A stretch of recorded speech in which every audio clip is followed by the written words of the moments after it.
Encounter with kit కార్యక్రమానికి స్వాగతం.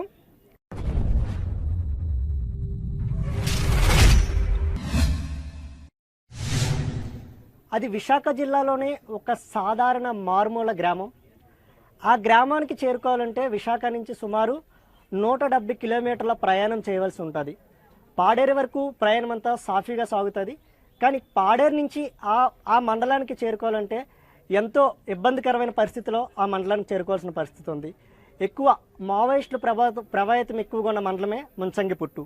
ఈ ముంచంగిపుట్టు మొన్నటి వరకు చాలామందికి తెలియని ప్రాంతం. కేవలం పర్యాటకులకు మాత్రమే ఈ ప్రాంతం బాగా తెలుసు. సుమారు ఆంధ్ర ఒడిశాకి సంబంధించి ఏఓబి బార్డర్ కూడా ఈ ప్రాంతానికి దగ్గరలో ఉంది.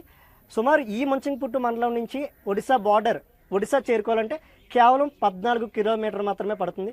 సమీపంలో ఉన్న డుడుము జలపాతం కూడా ఇక్కడికి చాలా దగ్గరలో ఉంది. అయితే ఇప్పుడు మీడియా కానివచ్చు, సోషల్ మీడియా కానివచ్చు, మొత్తం విశాఖ జిల్లాలో ఉన్న ప్రజలందరికీ కూడా ఈ ప్రాంతం నోటీస్ అయింది.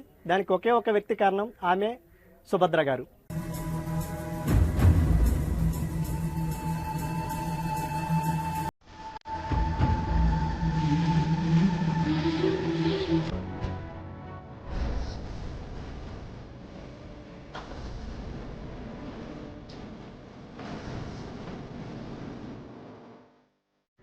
పీవీటీజీ తెగకు చెందిన ఒక సాధారణ గృహిణి ఆమె. మొన్న జరిగిన ముంచంగిపుట్టు జెడ్పీటీసీ ఎన్నికల్లో అఖండ మెజార్టీతో ఆమె గెలుపొందారు. అయితే ఎస్టీ మహిళకు రిజల్ట్ కావడంతో చివరి క్షణం వరకు కూడా మరొక పేరు జెడ్పీ చైర్మన్గా ప్రకటించారు. కానీ చివరి క్షణంలో ఎవరు ఊహించిన విధంగా ఆమెకు జెడ్పీ చైర్మన్ పదవి కూడా వరించింది. అయితే ఈ వారం ఎన్కౌంటర్ విత్ కిట్టు కార్యక్రమంలోకి ముఖ్య అతిథి ముంచంగిపుట్టు నుంచి జెడ్పీటీసీగా గెలిచి విశాఖ జిల్లాలోనే ఆంధ్రప్రదేశ్ రాష్ట్రంలోనే అతిపెద్ద జెడ్పీ అయిన విశాఖ జిల్లా జెడ్పీ చైర్మన్ హోదాలో బాధ్యతలు స్వీకరించబోతున్న జోపల్లి సుభద్ర గారితో ఈరోజు ఎన్కౌంటర్ విత్ కిట్టు కార్యక్రమం మొదలు పెడుతుంది.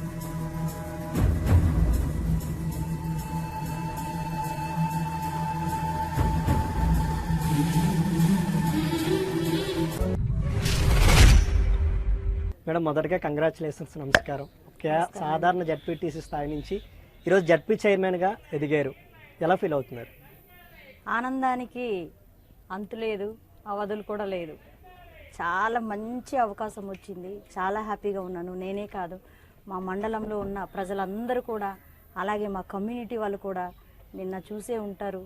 మహా ర్యాలీ, జనాలు, అసలు తక్కువ టైంలో అంతమంది వచ్చి ఉంటారని అసలు ఎక్స్పెక్ట్ చేయలేదు. దాన్ని చూస్తేనే అర్థం అవుతుంది మా వాళ్ళు ఎంత సంతోషంగా ఉన్నారు. ఈ యొక్క విజయము ఇక్కడ జెడ్పీటీసీగా గెలిచిన తర్వాత మళ్ళీ నన్ను అక్కడ ఒక అంత మంచి ఆపర్చునిటీ, అంత మంచి ప్లాట్ఫామ్ అసలు నాకు ఇచ్చినటువంటి జగనన్న గారికి తప్పకుండా మా మండల ప్రజలు, అలాగే గిరిజన ప్రాంతంలో ఉన్నటువంటి ప్రజలందరూ కూడా జగనన్న గారికి, అలాగే విజయసాయి రెడ్డి గారికి, మా అరకు శాసనసభ్యుల వారికి తప్పకుండా రుణపడి ఉంటాం. మేడం, మీ విద్యాభ్యాసం కానీ, మీ బాల్యం కానీ ఎక్కడ గడిచింది? ఎంతవరకు చదువుకున్నారు మీరు? ఎంతమంది కుటుంబ సభ్యులు, ఎంతమంది మీకు అక్క చెల్లెలు కానీ, అన్నదమ్ములు కానీ? మా నాన్నగారి పేరు అరబీరు గాసి, మా అమ్మగారి పేరు అరబీరు చంద్రకళ. వారిద్దరికి మేము, మా అన్నయ్య అరబీరు జగబంధు, తర్వాత మా అక్క అష్టమి, తర్వాత నేను లాస్ట్ అనమాట. ముగ్గురు పిల్లలు. అందులో 2 ఆడపిల్లలు, ఒక మగవాడు. చిన్నప్పటి నుంచి కూడా చాలా కష్టాల నుంచి అమ్మ నాన్న మాకు పెంచుకొచ్చారు. ఆ తర్వాత అందరు కూడా తెలుగు మీడియము, ప్రభుత్వ పాఠశాలలోనే మేము చదివాము. ఫస్ట్ క్లాస్ అంగన్వాడీ, అలాగా అమ్మగారు అంగన్వాడీ టీచర్ అండి. సో దాని వలన అంగన్వాడీ, ఆ తర్వాత ఫస్ట్ స్టాండర్డ్ అయిపోయిన తర్వాత 2nd క్లాస్ నుంచి 5th క్లాస్ వరకు బంగారమెట్ట, ముంచంగిపుట్టు మండలం బంగారమెట్టలో. ఎలా వెళ్ళేవారు అక్కడి నుంచి? మీరు ఇంటి దగ్గర నుంచి ఎంత దూరం ఉండేది? లేదు, మాకు హాస్టల్ ఉండేది. 2nd క్లాస్ నుంచి హాస్టల్ ఉండేది. ఏమి తెలియని వయసులో హాస్టల్లో ఉండిపోయాము. అంటే యాక్చువల్ గా అక్క హాస్టల్కి వేసారు ఫస్ట్ అక్కకి. ఆ తర్వాత అక్క ఆటోమేటిక్ గా వెళ్ళిపోతే నాకు కొంచెం రోజు ఏడవడం మొదలు పెట్టాను అనమాట. ఆ తర్వాత మా అమ్మ వాళ్ళు కూడా సరేలే పర్వాలేదు అనేసి, ఇద్దరు ఈక్వల్ గానే ఉంటారు అనేసి తీసుకెళ్లి ఇద్దరు కూడా సేమ్ క్లాస్ లో జాయిన్ చేసేసారు. ఎలా ఉండేది మేడం హాస్టల్ లైఫ్? చాలా కష్టం అసలు, చాలా చాలా. ఒకవైపు కారిపోయేది, ఒకవైపు అలాగే పడుకునే వాళ్ళము కిందనే, కూర్చోవడం కిందనే, చల్లనీళ్ళు, అది కూడా బోర్ గాని బాత్రూమ్స్ గాని ఏమీ లేదు. పక్కన ఒక కాలువ ఉండేది. ఇప్పటికి ఉంది అది. ఆ కాలువలో వెళ్ళి అందరూ ఉమ్, నాతోటి విద్యార్థులు అందరూ కూడా వెళ్ళి అక్కడే చల్లటి నీళ్ళు స్నానం చేసి ఉమ్, ఆ తడి బట్టలతోనే అలా ఉండిపోయే వాళ్ళము. ఉమ్, పెద్దగా బట్టలు ఉండేది కాదు. యూనిఫాము అది కూడా అంటే ఇయర్లీ ఇవ్వరు, అవును. 2 ఇయర్స్కి ఒకసారి. అప్పుడున్న ప్రభుత్వ విధానాలు కూడా అలా విధానాలు ఉండేవి. కూడా అలాగే ఉండేది. సో ఆ రకంగానే మేము కూడా ఏదో ఉన్న దాంతోని సరిపెట్టుకొని ఉమ్, అలాగా యూనిఫామ్ తోటి పిల్లలందరూ కూడా కలిసిమెలిసి చక్కగా గంజన్నమే ఉండేది మాకైతే. గంజన్నం బఠానీ ఉమ్, అదే ఎక్కువ. వారంకి ఒక్కసారి గుడ్డు ఉండేది. ఉమ్. ఆ ఒక్క గుడ్డు అయినా సరే మాకు అది ఎంతో ఎక్కువలాగా అనిపించేది ఆ రోజుల్లో. ఫిఫ్త్ వరకు చదివారండి? 5th వరకు హాస్టల్లో చదివాను బంగారమెట్ట. హై స్కూల్ అక్కడ నుంచి తర్వాత ఇక్కడ ముంచెంపుట్ట హై స్కూల్ కి వచ్చి మా షిఫ్ట్ చేశారు. పిల్లలందరూ సేమ్ ఇక్కడ హాస్టల్లో ఉన్నారు. ఇక్కడ హాస్టల్ 10th వరకు 10th వరకు హాస్టల్లో. 10th తర్వాత మేడం? 10th తర్వాత ఇంటర్మీడియట్ ఇక్కడే జూనియర్ కాలేజ్. అదే హాస్టలే? హాస్టల్ కాదు, బయట నుంచి వెళ్ళే వాళ్ళం. ఇంటి దగ్గర నుంచి? ఇంటి దగ్గర నుంచి. హాస్టల్ ఏమి ఉండేది కాదు, స్కాలర్షిప్స్ ఇచ్చేవారు మాకు ఫుడ్ కు బదులు. సో దాంతో మేము బయట రూమ్ తీసుకొని కానీ లేదంటే ఊరు నుంచి రావడం. అది ఇంటర్ అయిపోయిన తర్వాత డిగ్రీ పూర్తి చేశారు మేడం? ఇంటర్ అయిపోయిన తర్వాత మ్యారేజ్ అయింది. ఇంటర్ అవగానే పెళ్లి చేసేసుకున్నారు. మరి ఎంఏ బీఈడీ అని విన్నాం మేము. అవన్నీ తర్వాత. మీ హస్బెండ్ ఒప్పుకున్నారా ఆ రోజుల్లో? చాలా చాలా. ఎందుకంటే కొంచెం మాకు హై స్కూల్లో వచ్చిన తర్వాత అంటే 5th క్లాస్ వరకు ఏదో ఆడుతూ పాడుతూ చదువు అంటే పెద్దగా అంత లేదు. ఎప్పుడైతే హై స్కూల్కి వచ్చామో అక్కడ ఉన్నటువంటి సార్స్ కానీ గురువులు ప్రతిదీ మాకు చెప్పడము. ఒకే ఒక మేడం ఉండేవారు, ఒకళ్ళు ఇద్దరు, మిగతా వాళ్ళందరూ సార్సే ఉండేవాళ్ళు.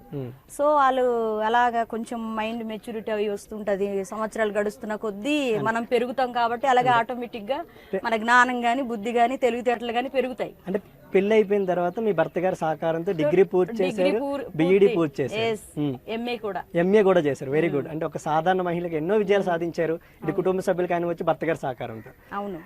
ఇది బీఈడీ చేసిన తర్వాత ఒక స్కూల్లో కూడా టీచర్ గా పని చేస్తారని మేము విన్నాం. ఒక్క స్కూల్లో కాదు, చెప్పాలంటే నేను డిగ్రీ అయిపోయిన వెంటనే అప్పుడు డిగ్రీ చదివిన తర్వాత నాకు అదే డిగ్రీ అవుతున్నప్పుడే నాకు పాప.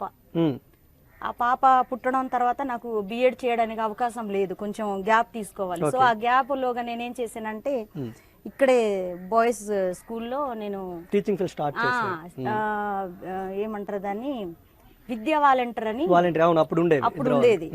2500కి శాలరీస్ కి నేను వెళ్ళి అక్కడ జాయిన్ అయ్యాను. అంటే అది ఏదో ప్రెజర్ వలన కాదు, ఇంట్లో ఉండడం ఇష్టం లేదు, ఏదో ఒకటి చేయాలి ఏం చేయాలి అంటే వెళ్ళి అక్కడ జాయిన్ అయ్యాను నేను. సో అక్కడ 2 ఇయర్స్ అయిపోయింది. అక్కడ అయిపోయిన తర్వాత అప్పుడు నేను మళ్ళీ బిఎడ్కి జాయిన్ అయ్యాను. ఆ బిఎడ్ 9 months అనమాట. అప్పుడు 9 months ఉండేది.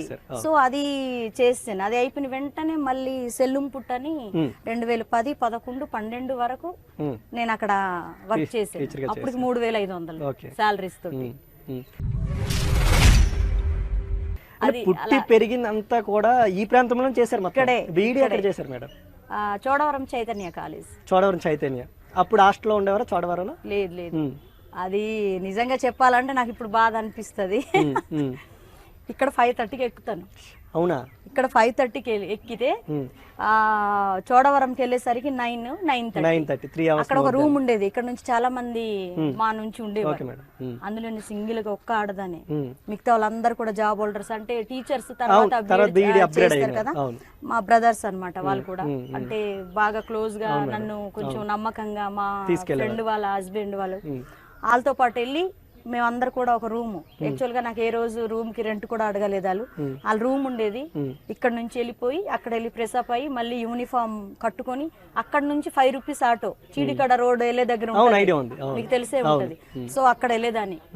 వెళ్ళేసి అప్పుడు ఇంపార్టెంట్ అంటేనే వెళ్ళి అన్ని చూసి నాకు చిన్న పాప ఉందండి అక్కడ అంటే సరేలే నువ్వు వీక్లీ ఒక 3-4 days అయినా రా అమ్మా అంటే నేను అలాగా వెళ్ళి చూసుకొని మళ్ళీ ఈవినింగ్ అక్కడ 5:30కి మళ్ళీ లాస్ట్ నైట్ అంటూ బస్సు ఉండేది. అంటే ఇంత కష్టపడి కొన్ని 100 కిలోమీటర్లు ప్రయాణం చేసి రికార్డ్స్ కూడా నేను మిస్ అవ్వకుండా రికార్డ్స్ అన్ని కష్టపడి ఆ నైట్ అంతా 1 o'clock వరకు రాసేద్దాన్ని. మేడం అంటే మా ఎంక్వైరీలో మేము తెలుసుకుంది ఏంటంటే మీ అమ్మగారి కుటుంబం కానీ భర్త గారి కుటుంబం కానీ ఎవరికి కూడా ఎటువంటి రాజకీయ నేపథ్యం లేదు, రాజకీయ అనుభవం లేదు. కానీ మరి మీరు రాజకీయాలకు ఎలా వచ్చారు, ఎందుకు వచ్చారు? అన్నయ్య మీ అన్ని ద్వారా వచ్చారు. మా అన్నయ్యకి చాలా ఇష్టం ఉమ్. రాజకీయ పరంగా. అంటే అతను కూడా చాలా చిన్న వయసులోని రాజకీయంలోకి వచ్చారు. అప్పుడులో అతనికి 18-19 ఏజ్ లోనే అంటే ఇలా వైట్ షర్ట్ వేసుకొని ఇటు అటు తిరగడం, రాజకీయ నాయకులు తిరుగుతుంటే వాళ్ళ వెనకాల తిరిగి అలాగా ఇన్స్పైర్ అయ్యారు. అలాగ ఒక కార్యకర్త లాగా అంటే పార్టీకి సేవ చేసే విధంగా అలాగా ఉండిపోయారు. అన్ని ద్వారా మీరు రాజకీయాల్లో కూడా ప్రవేశం చేశారు. అని ఒక నిజాయితీ గాని, అతను ఒక పార్టీలో ఉండే అభిమానాన్ని గాని, అతను ఒక సర్కిల్ గాని, ఫ్రెండ్షిప్ గాని దీన్ని పెట్టుకొని మా పాల్గొన. మేడం, మీ అన్నయ్య గారు ఉన్నారని వైసీపీలోకి వచ్చారా, లేదంటే టీడీపీ ఉంది, జనసేన ఉంది, ఇన్ని పార్టీలు ఉంటుండే వైసీపీ పార్టీలోకి ఎందుకు వచ్చారు మరి? లేదు, అన్నయ్య వల్లే. అన్నయ్య వల్లే. మాకైతే యాక్చువల్ గా మేము ముందు నుంచి కాంగ్రెస్ పార్టీ, మొదటి నుంచి. అంటే రాజకీయ అమ్మ వాళ్ళు అంటే అమ్మ వాళ్ళు గాని మా హస్బెండ్ వాళ్ళు కానీ అంటే బయట పబ్లిక్ గా తిరిగే వాళ్ళం కాదు, కానీ మద్దతు అయితే కాంగ్రెస్ పార్టీకి. ఎప్పుడు చనిపోయారో అక్కడ నుంచి మేము అలాగా అంటే మళ్ళీ అది లేదు కదా, పార్టీ తగ్గిపోయి తర్వాత మొత్తం ఇది ఇది అయిపోయిన తర్వాత మేము అలాగ ఉండిపోయాం. కానీ ఏ రోజు బయటికి వెళ్ళడం గానీ అది చేసేవాళ్ళం కాదు అది. సో ఇది కూడా చాలా ట్విస్టే నాకు. బ్రదర్ కి వచ్చింది, బ్రదర్ కి వస్తే ముగ్గురు పిల్లలు, లాస్ట్ మూమెంట్ లో ముగ్గురు ఉంటే అవ్వదన్నారు. ఏం చేయాలి, మేం చేసినా కూడా నువ్వు ఏదో ఒకటి చెయ్యాలి జగబంధు, మీ ఇంటి నుంచి ఎవరైనా పర్వాలేదు అన్నారు మా ఎమ్మెల్యే గారు. సో లాస్ట్ చివరి మూమెంట్ లో తీసుకొచ్చి నన్ను నామినేషన్ వేయించి. లాస్ట్ మూమెంట్ అంటే మీకు అసలు ఈ ఊహ అయితే లేదు ఇలా జడ్పీటీసీగా పోటీ చేద్దాం అనేది లేదు అస్సలు, కానీ జడ్పీటీసీగా పోటీ చేశారు, గెలుపొందారు. ఈరోజు అసలు అంటే లాస్ట్ క్షణం వరకు కూడా మరొక పేరు బయటకు వచ్చింది, కానీ ఇంకొక కొన్ని గంటల్లో జడ్పీటీసీకి సంబంధించి అందరు జడ్పీటీసీలు వచ్చిన తర్వాత చైర్మన్ ఎన్నిక అవుతారు అనగా కూడా మీ పేరు బయటకు వచ్చింది. సీల్ కవర్లో మంత్రి గారు ప్రకటించారు. ఆ క్షణం మీరు ఎలా ఫీల్ అయ్యారు? చాలా హ్యాపీగా ఫీల్ అయ్యాను. ఎలక్షన్ అయిపోయిన 3 రోజులకే నన్ను విజయసాయి రెడ్డి గారు అంటే వాళ్ళకి ఉంటది కదా ఎవరెవరు జడ్పీటీసీలు అంటే ఏజెన్సీ ఏరియాలో ఎవరెవరు ఉన్నారు, ఏటి కేస్ట్ వైజ్ గా చూసుకుంటే ఇది ఏటి కొత్తగా ఉంది, ఈ కేస్ట్ ఏటి అనే దాన్ని పరిశీలించి పీవీటీజీ సో ఏం చేస్తున్నాను అప్పటికే నా పనితనం అనేది కూడా కొంత వెళ్ళింది. సో నేను ఆ రకంగా ఇది అయ్యాను. మేడం, ఇప్పుడు గిరిజనులు అంటే అందరికీ తెలుసు, కానీ అసలు పీవీటీజీ అంటే ఏంటి మేడం? పీవీటీజీ అంటే మీకున్న సమస్యలు అంటే మెయిన్ గా చెప్పుకోవాల్సింది ఏంటంటే భక్త గాని లేదంటే వాల్మీకి గాని కొండదొర గాని వీళ్ళంతా కూడా బాగా అంటే జాబ్ పరంగా గాని సెటిల్డ్ అనమాట. వాళ్ళు బాగా ఆర్థికంగా గాని వాళ్ళు అన్ని రకాలుగా కూడా కొంచెం ముందుకున్న వ్యక్తులు. మా వాళ్ళు ఏంటంటే మారుమూల ప్రాంతంలో ఉండిపోవడము, విద్యకి చాలా దూరంగా ఉండడం, చాలా దూరం నుంచి వచ్చి ఒక దగ్గర ఉండాలంటే వాళ్ళు అలవాటు పడలేని పరిస్థితి. లాంగ్వేజ్ ఇక్కడ ప్రతి ఒక్క కమ్యూనిటీకి ఒక భాష అనేది ఉంటది. ఇప్పుడు వాల్మీకి వాళ్ళకి కుప్యా అనేసి ఒక భాష ఉంటది, అలాగే ప్రతి ఒక్కరు కూడా ఇప్పుడు మాకు కూడా అలాగే ఉంటది.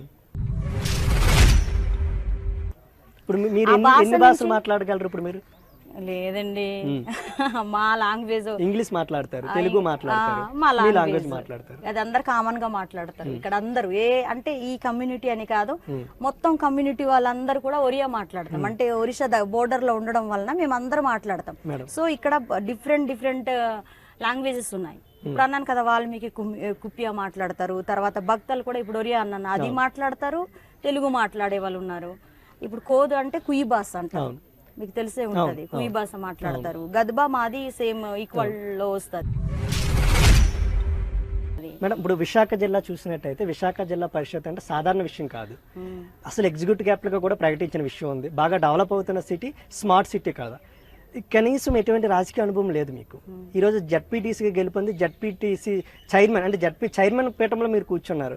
వీళ్ళందరినీ ఎలా సమన్వయం చేసుకుంటారు? అసలు అభివృద్ధిపై ఎలా చేస్తారు? అధికారులతో చర్చలు కానివ్వండి, వీళ్ళందరితో ఎలా మోటివేట్ చేస్తూ ముందుకు వెళ్తారు? తప్పకుండా అండి, ఎందుకంటే అపోజిషన్స్ లేరు, ఎవరు లేరు, ఉన్నది ఇద్దరు జడ్పీటీసీలు, ఇద్దరే ఉన్నారు కదా. మా జడ్పీటీసీలోని వేరే పార్టీ నుంచి టీడీపీ నుంచి ఒకరు ఉన్నారు, ఇద్దరు గెలిచారు. ఒకటి నర్సీపట్నం నుంచి ఒకరు గెలిచారు, ఇక్కడ అనంతగిరి నుంచి సిపిఎం నుంచి ఒకరు గెలిచారు. సో వాళ్ళందరికి కూడా పార్టీ పరంగా కాకుండా కూడా 38 మంది 36 వాళ్ళు మీరే ఉన్నారు. అందరికి కూడా మేము సమన్వయంగా మాట్లాడి కూర్చొని చర్చించుకొని ఏడ్ చేయాలనేది మరి శాసన సభ్యులు కూడా ఉంటారు కాబట్టి అలాగే బాగా ఎప్పుడో నుంచి చేసిన నాయకులు కూడా ఉంటారు. వాళ్ళు ఎలా చేసేవారు, ఇది వరకు వాళ్ళు ఎలా నడిపించుకొని వచ్చారు, ఎలా చేస్తే బాగుంటది, వాళ్ళ గైడెన్స్ కానీ ప్రభుత్వం నుంచి కూడా అంటే కాంగ్రెస్ పార్టీ అదే వైఎస్ఆర్ కాంగ్రెస్ పార్టీ నుంచి జగన్మోహన్ రెడ్డి గారి యొక్క సలహా మేరకు, అలాగే విజయసాయి రెడ్డి గారి యొక్క సలహా మేరకు వారి యొక్క అన్ని రకాలుగా కూడా దృష్టిలో పెట్టుకోవాలి. ఇప్పుడు అన్ని చేసేస్తామంటే కూడా కుదరదు కదా, మనకి అన్ని రకాలుగా కూడా సమకూర్చుకోవాలి. ఆర్థిక అంటే ఫైనాన్షియల్గా కూడా భరించగలగాలి. అవి అయినప్పుడే అసలు జడ్పీ మీద ఎటువంటి అవగాహన ఉందా మేడం మీకు? ఈరోజు జడ్పీ చైర్మన్ మీరు, దానికి సంబంధించి జడ్పీ మీద జిల్లా పరిషత్ మీద ఎటువంటి అవగాహన ఉంది మీకు? ఇప్పుడు అవగాహన అంటే ముందు చిన్నప్పటి నుంచే ఇవి అన్ని చదివి వచ్చినవి. నాది బిఎడ్ గురించి పక్కన పెట్టండి, నాది పొలిటికల్ సైన్స్ లాంటిదే, నాది కూడా సోషల్. సో నేను చదివేదంతా కూడా రాజ్యాంగం గురించి ఇవి అన్ని, ఇంకా తెలియనిది ఏముంటది, కేంద్ర ప్రభుత్వం అంటే ఏంటి, లేకపోతే రాష్ట్ర ప్రభుత్వం అంటే ఏంటి, అసలు జిల్లా పరిషత్ అంటే ఏంటి, లేదంటే ఎలాగుండేది ఏటి మొత్తం కూడా క్షుణ్ణంగా చదివి వచ్చిన వాళ్ళే. సో దాన్ని బట్టి దాని ఒక రూల్స్ కానీ ఏదైనా కానీ. ఒక జడ్పీ చైర్మన్ అంటే మీరు విశాఖ జిల్లా పరిషత్తులో అందుబాటులో ఉండాలి. మీరు గెలిపోయింది ఒక సాధారణ గిరిజన మండలం, మారుమూల మండలం, ఇక్కడికి రావడమే చాలా కష్టం. మరి ఇక్కడ మీరు ఇక్కడి నుంచి విశాఖకి వెళ్తా ఉంటారా, లేదంటే విశాఖలోనే ఉంటారా? అక్కడ ఉండాలి, ఇక్కడ కూడా ఇక్కడ ప్రజలకు అందుబాటులో ఉండాలి. జడ్పీడీసీకి ఇక్కడ అందుబాటులో ఉంటారు, జడ్పీ చైర్మన్ గా అక్కడ అందుబాటులో ఉంటారు. సో తప్పదు ఇంకా. మేడం, అఖండ మెజారిటీ గెలిపించి జడ్పీ చైర్మన్ కి కావడానికి అవకాశం ఇచ్చిన ఈ ముంచింగిపుట్టు ప్రజలకు మీరు ఏం చేయబోతున్నారు? తప్పకుండా నేను నా ప్రజలకి నిత్యమలికి నేను అందుబాటులో లేకపోయినా గానీ మినిమం అక్కడ ఉండి కూడా నాకంటూ ఒక టీం ఉన్నారు. చాలా పెద్ద టీం తయారు చేశాను నేను. అతి తక్కువ టైంలో పార్టీలో ఉన్న వ్యక్తులు చిన్న భిన్నాలు అయిపోయిన టైంలోనే నేను వాళ్ళందరికి కూడా ఇలా చేశాను, ముద్ద అంటే ఒక యూనిటీ చేశాను నేను. సో ఆ టీం ఉన్నారు నాకు.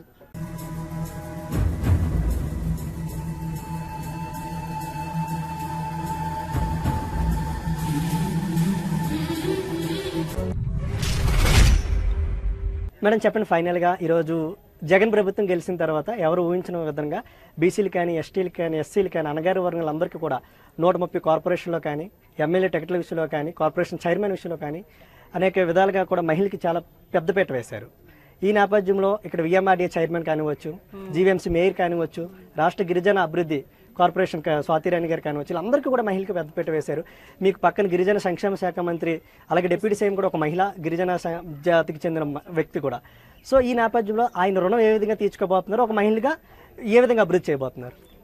పార్టీకి ఎటువంటి చెడ్డ పేరు రాకుండా అన్ని రకాలుగా కూడా ప్రజలకి అందుబాటులో ఉండి, వాళ్ళకి ఏదైతే మా వైఎస్ఆర్ కాంగ్రెస్ పార్టీ నుంచి వస్తున్న పథకాలు కానివ్వండి, లేదంటే ఒక వాలంటీర్ వ్యవస్థ కానివ్వండి, లేదంటే సచివాలయ సిబ్బంది కానివ్వండి, అన్ని కూడా మేము ప్రభుత్వానికి ఎటువంటి నింద మోపకుండా మా పరిధిలోని మేము ప్రజల్ని ఏదైతే వస్తున్నాయో దగ్గరుండి అందుబాటులో వాళ్ళకి పెన్షన్ కానీ ఇవన్నీ అందించే బాధ్యత తీసుకొని ముందుకెళ్తాం.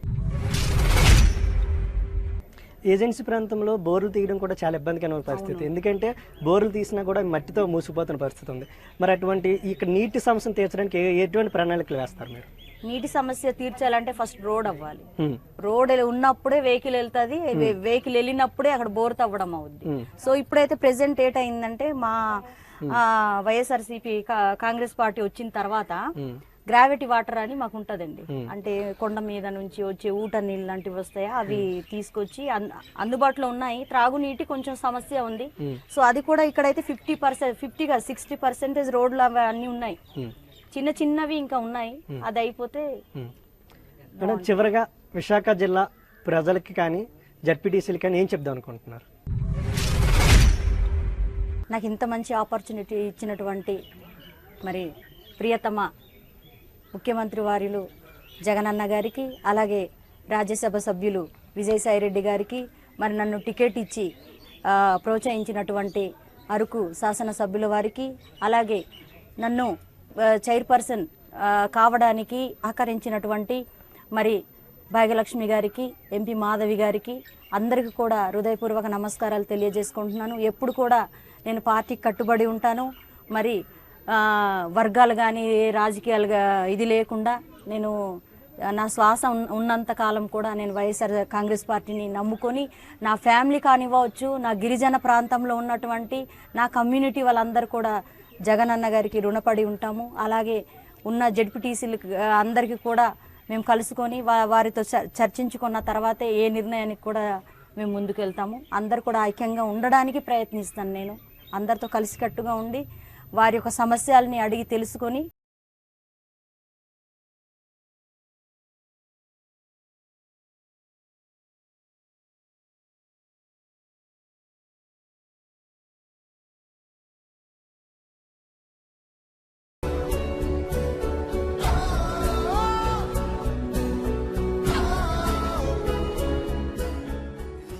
రైట్. ఎటువంటి రాజకీయ అనుభవం లేకపోయినా కూడా తనపై నమ్మకం ఉంచి విశాఖ జిల్లా జడ్పీ చైర్మన్ పదవి ఇచ్చిన రాష్ట్ర ముఖ్యమంత్రి జగన్మోహన్ రెడ్డి గారికి, అలాగే రాజ్యసభ సభ్యులు విజయసాయి రెడ్డి గారికి, రాష్ట్ర మంత్రివర్యులు అవంతి శ్రీనివాసరావు గారికి, స్థానిక ఎమ్మెల్యే శెట్టి ఫాల్గునా గారికి, ఎంపీ మాధవి గారికి, భాగ్యలక్ష్మి గారికి అందరికీ కూడా రుణపడి ఉంటానని, ప్రజా సమస్యల కోసం నిరంతరం పోరాటం చేస్తానని, 38 మంది జడ్పీటీసీలు కూడా కలుపుకొని వెళ్తానని, జడ్పీ చైర్మన్ హోదా పక్కన పెట్టి ప్రజల కోసం పనిచేస్తామని చెప్తున్నారు.